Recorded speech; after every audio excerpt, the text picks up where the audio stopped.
Salut à tous. Aujourd'hui je vous propose un format un petit peu différent. On quitte mon potager personnel pour mon deuxième potager, c'est-à-dire la nature, la vraie.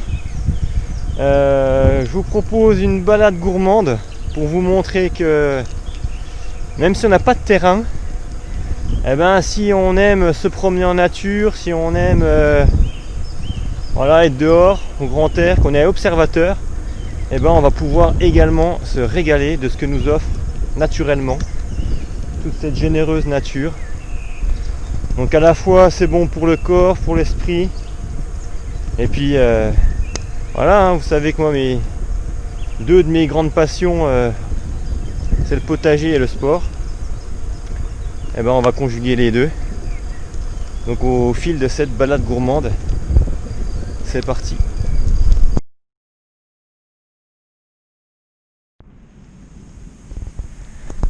Je sais pas si on entend l'orage, mais 3 gouttes de pluie, c'est malheureux, il va falloir s'arrêter. Et là, on va s'arrêter sous un arbre sympathique. Je sais pas si on peut voir là des énormes cerises noires.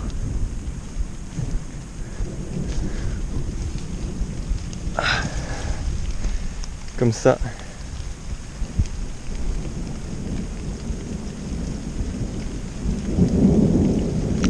Excellente.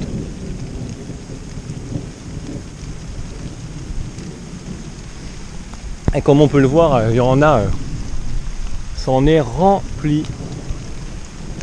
Et malheureusement, c'est pas du tout cueilli. Il y en a plein par terre.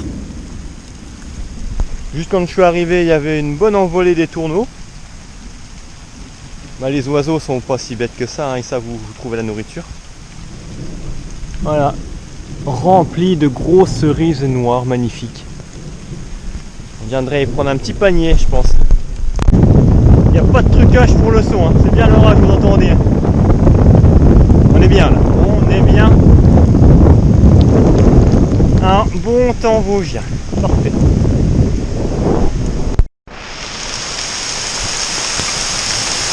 Bon, on augmente un petit peu en taille de glaçon là, on atteint les 2 cm.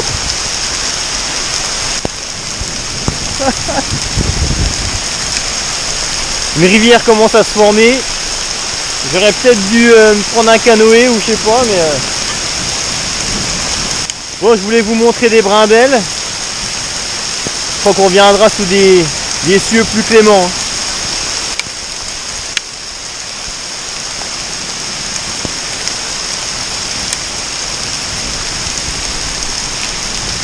Un bon arbre centenaire, ça fait quand même son boulot. Bon, c'est pas tout à fait étanche, mais bon, on est quand même à l'abri. J'ai dû me réfugier sur un point haut parce que l'eau a commencé à sévèrement monter. Non, je plaisante, c'est un petit étang forestier, sympathique après l'orage, avec cette petite brume écossaise. On serait pas étonné de voir le monstre du Loch Ness sortir là-dedans.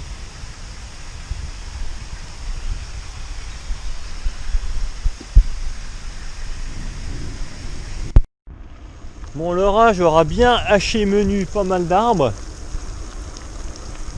J'espère que mon potager ressemble pas à un truc passé au mixeur. Bon, après la pluie, le beau temps. On voit déjà le ciel bleu qui arrive.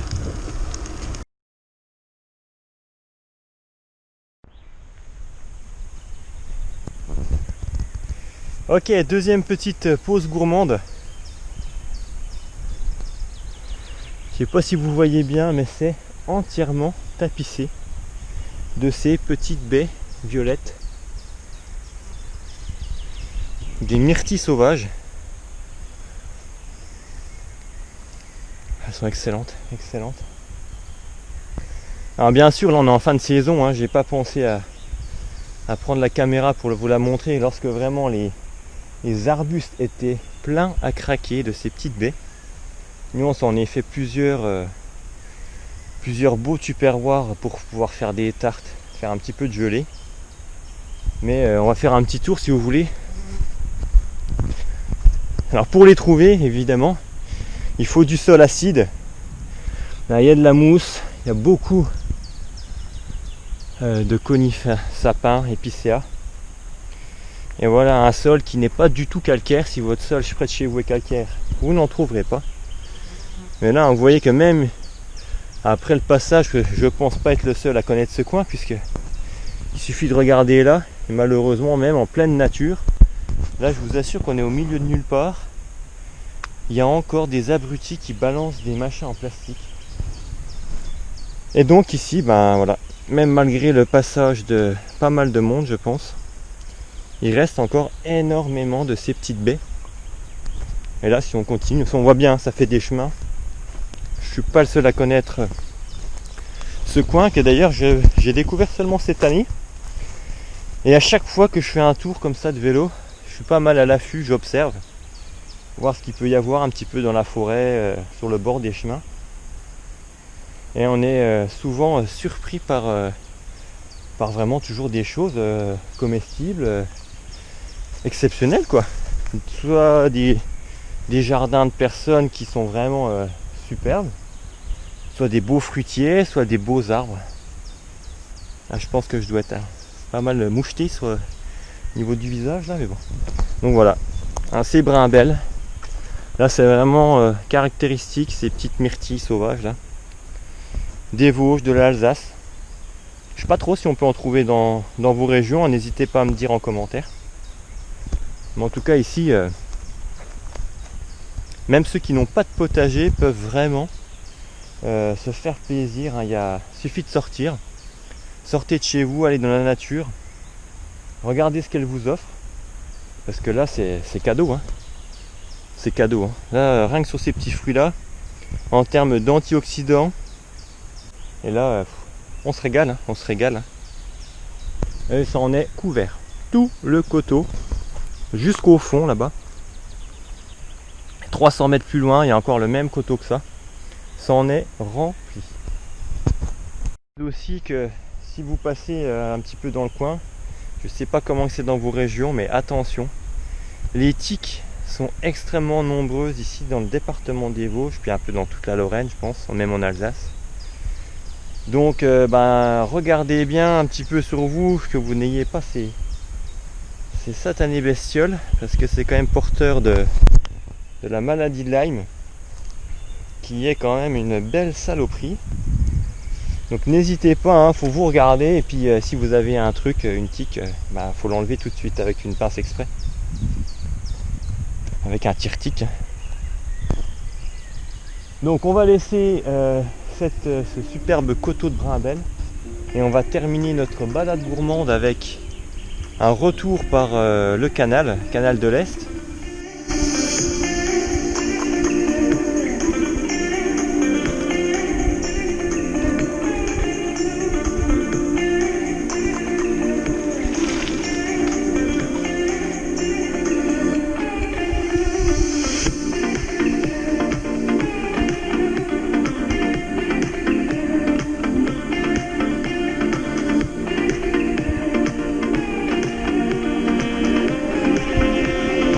D'une écluse.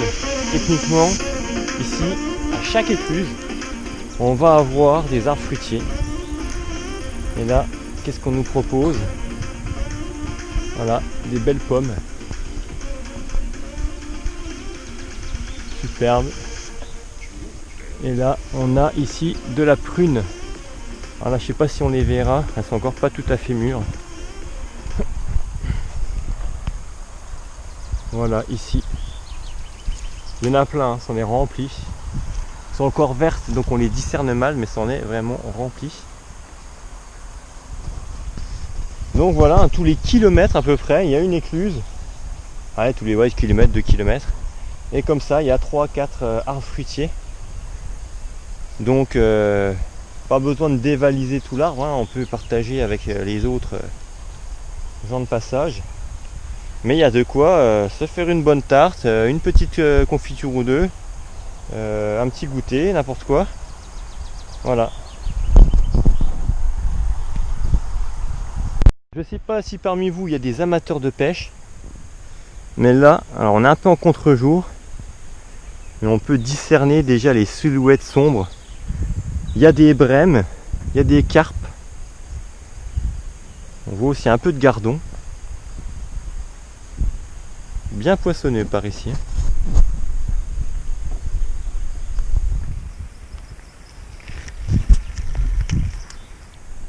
Alors bien sûr, hein, l'idéal c'est d'avoir les fruitiers sous la main, hein, c'est d'avoir un terrain, son propre terrain, et puis d'avoir des récoltes super abondantes, de pouvoir planter tout ce qu'on veut, des fraises, des framboises, des myrtilles, enfin bref, en fonction de chaque région. Voilà, chaque région a ses spécialités, ses variétés. Donc l'idéal c'est ça, mais tout le monde n'a pas la chance d'avoir son propre terrain. Mais si vous avez la chance d'avoir une nature assez sauvage, assez préservée, proche de chez vous, allez-y. Là en plus vous venez de voir tout ce qui est vraiment des fruits, hein, des baies, des fruits. Mais il y a tout un tas de ressources très utiles, hein, que vous pouvez trouver dans la nature. Par exemple, hein, pour moi, au mois de mars, il y a le bouleau, la sève de bouleau, c'est vraiment quelque chose d'exceptionnel, qui est reminéralisante, qui nettoie, qui purifie l'organisme. Il y a aussi au mois de juin les tilleuls qu'on va pouvoir récolter pour pouvoir se faire des tisanes, tilleul menthe, tilleul romarin, ce que vous voulez, hein, avec toutes les vertus qui vont aller avec. Vous pourrez avoir aussi au mois de mai l'acacia, où là on récolte les fleurs et on va pouvoir se faire du sirop d'acacia, de la gelée d'acacia. Franchement, on a l'impression d'avoir du miel avec de la gelée d'acacia, c'est du miel. Donc il n'y a pas que les fruits, hein, il y a également aussi d'autres petits trésors à se procurer dans la nature. Alors allez-y, hein, n'hésitez pas. Soyez curieux, mêlez l'utile à l'agréable. Et puis portez-vous bien. Ciao, bye bye.